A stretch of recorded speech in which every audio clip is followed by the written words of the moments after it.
So I'm gonna do this really quickly and address this comment here, and not because the comment is any way, in any shape, form, or fashion disrespectful.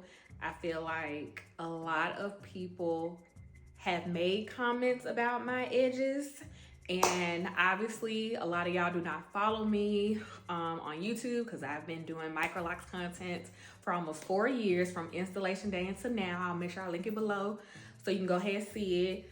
But some of the comments that I've been getting have been, oh, locks take out your edges. So let's look at the edges really quickly, okay? Let's look at them, okay? Yes, they are on the stick and shut in list, okay, baby? They really probably are going up to pasture. I have documented my edge grow journey from last year. There's videos on my TikTok, YouTube about how I started using minoxidil. I've been using this, and a lot of my edges have grown back except for here. But let's go ahead and get this nipped in the bud. I feel like this is a very respectful way to ask me this question versus assuming, because some people have been like, oh, locks take out your edges. You must retighten too tight. Baby, you don't know me, okay? Respectfully. If you knew and you follow my journey, I had thin edges before I got locks, and I decided to still get locks. Like, that's what I decided, because when I first decided to get locks, well, let's start that my hair has always been fine. I've always had fine texture hair, even though it doesn't look likely because my locks have flourished.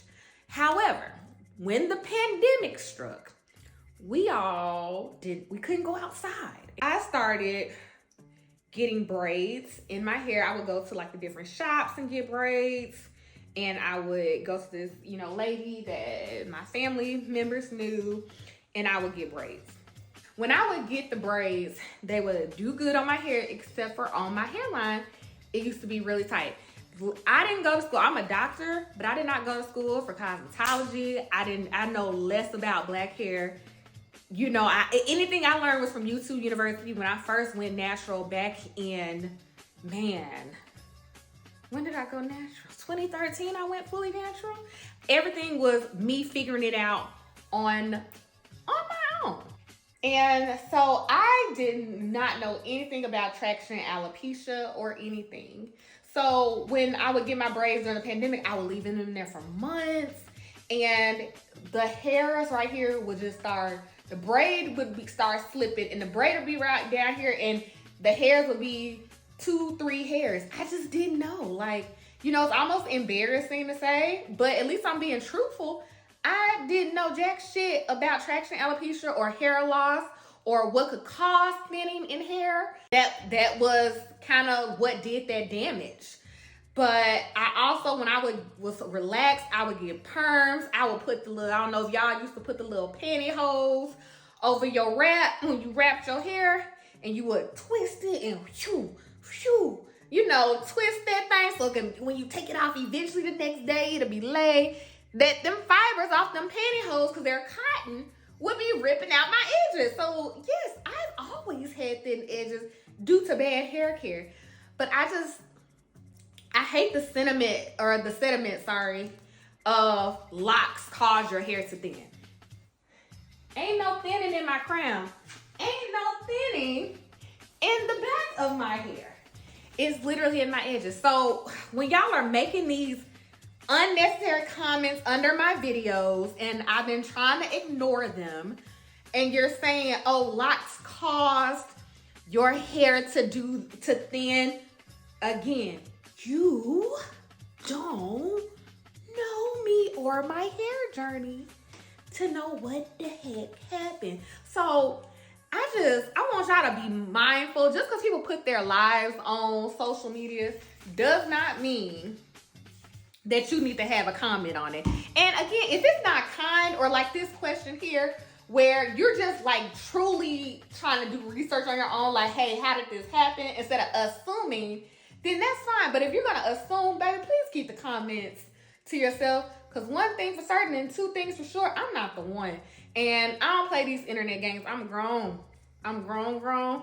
And the only reason I'm doing this video now is for educational purposes and for me to get out my own way and realize that, okay, everybody has not been following my microloc journey on YouTube for the past almost 4 years. These people literally don't know. But also to just give y'all a word of advice, take it or leave it, because now I'm gonna just start blocking, that if you don't have anything nice to say about someone's hair, their natural hair, them wearing their hair in a natural state, don't say nothing. Y'all want to come on here and be like, oh, Black women need to love their hair and need to rock their hair and all this other shit, excuse my language, and then have the audacity to shame Black women because they ain't got full edges. Like, that's insane. And I know I'm not the only one. I've seen people talk about this before. So I know I'm not the only one. But just be mindful that words do hurt. You think people don't know that they edges thin? You think it's not an insecurity. But yet we still get on this camera to show you how your hair can still be beautiful and how to just love yourself even with flaws. Commenting on people's appearance though, I just feel like, have we no shame? Like, y'all be quick to say y'all girls. To me, it can be really just very anti-Black how y'all like to be so about women being free, Black women being free and how they wear their hair. And then y'all shame them because their hair has flaws. Like, we all have had pressures around hair. If you're Black, there's no way that you've experienced any type of like, oh, if it's this tight, this means it's gonna lay, or having tight hairstyles when we were little. Maybe you didn't, let me not assume, but I know for me and my friends, I know a lot of people that can say, like, it used to always be about having your hair slicked, laid, dyed, fried, laid to the side, all that. It was always about that. Like, we had this culture of like, pain is beauty when it comes to our hair, you know? That, oh, even when we used to have little hair bumps from tight braids when we were little, you know, we getting perms at an early age. Like, I got a perm when my mom gave me my first perm when I was 3, not knowing how to do hair. Like, we just learned that, you know, our hair it has to be tamed, or it has to look a certain way to be presentable. And one of the reasons I got my locks out of just being lazy sometimes, like, it's low. I have a whole video on it. But outside of that, truly, the reason I got locks was to embrace my natural beauty. Like, that's it. I just wanted to embrace my natural beauty. And for the longest, I have always had support in that. Like, my community that I built on YouTube, I'm almost at 10,000 subscribers.